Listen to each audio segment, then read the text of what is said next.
додека Македонија тоне во сиромаштија, додека 180.000 луѓе живеат со по 40 денари на ден, за оваа грамада од камен, замислениот султан Груевски, според достапните пресметки, употребил меѓу 15 и 30 милиони евра.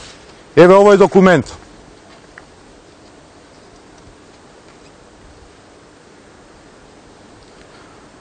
Кој што го доставила ВМРО ДПМН до државниот ревизор за донации во 2013 година, покажува дека партијата имала донации од 200.000 евра.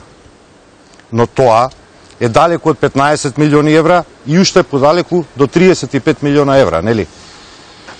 Тоа значи дека се во игра кешови и црни пари, со кои што ВМРО рекетира, уценува, за кои што исто така зборувавме и слушнавме во некои од снимките од прислушкувањето.